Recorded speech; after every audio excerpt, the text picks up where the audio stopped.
వ్యవసాయంలో పెరిగిపోయిన పెట్టుబడులు, గిట్టుబాటు కాని ధరలు తదితర కారణాలతో సేద్యమంటేనే రైతులు కాడిని వదిలేస్తున్నారు. ప్రత్యామ్నాయదారులు వెతుక్కుంటున్నారు. కానీ తూర్పుగోదావరి జిల్లాకు చెందిన ఓ రైతు పెట్టుబడుల్ని తగ్గించుకుంటూ సెమీ ఆర్గానిక్ పద్ధతిలో కూరగాయలు పండిస్తున్నారు. నాణ్యమైన దిగుబడుల్ని తీస్తూ మంచి ఆదాయాన్ని పొందుతూ తోటి రైతులకు ఆదర్శంగా నిలుస్తున్నారు.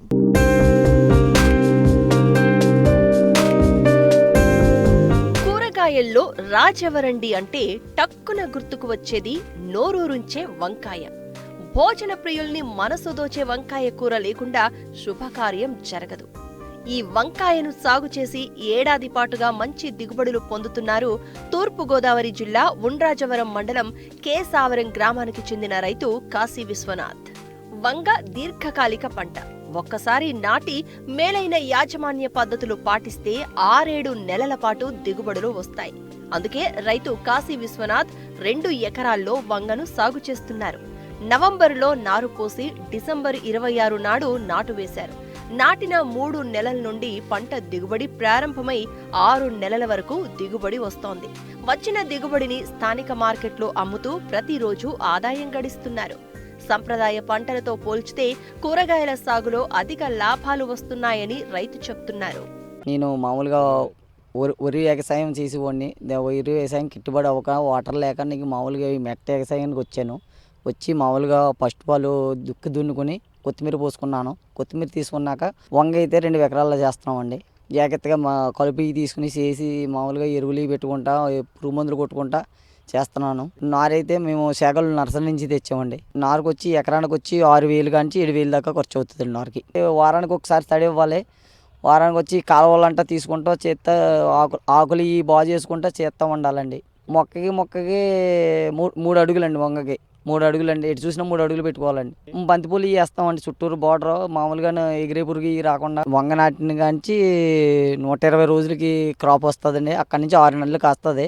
జాగ్రత్తగా మందులు కొట్టుకుంటా పురుగుకి వీటికి కొట్టుకుంటూ చేసుకుంటే 6 నెలలు తెగుతుందండి. మామూలుగా అయితే ప్రకృతి సహకరిస్తే ఏ ప్రాబ్లం ఉండదు. లేదంటే మామూలుగా పురుగు మందులు ఇవి మాత్రం వర్షం పడినా ఏం పడినా పురుగు మందులు కొట్టుకుంటూ ఉండాలి.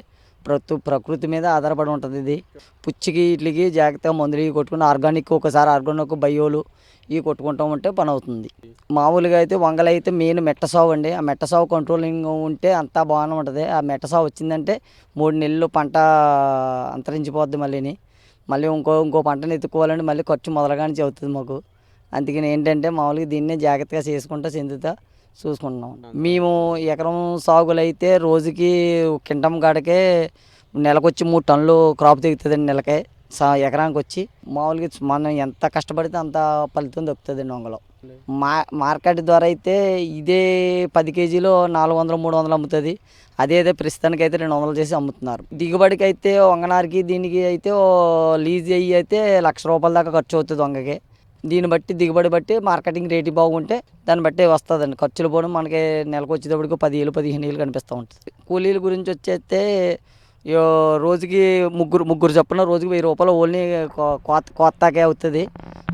మామూలుగాను కలుపు తీస్తాకి వీటికి అయితే కొంచెం ఇంచుమించు వారానికి వచ్చి ఒక 7-8 మంది కలుపు తీస్తాకు ఉండాలంటే రోజు 3 కాయలు కొత్తగా ఉండాలి. కింటాం వచ్చి 2,000-3,000 దాకా కొంటున్నారండి. మేము తణుకు మార్కెటింగ్ చేస్తామండి. మేము రోజుకి 150 కేజీల నుంచి 2 కింటాల దాకా పంపిస్తూ ఉంటామండి.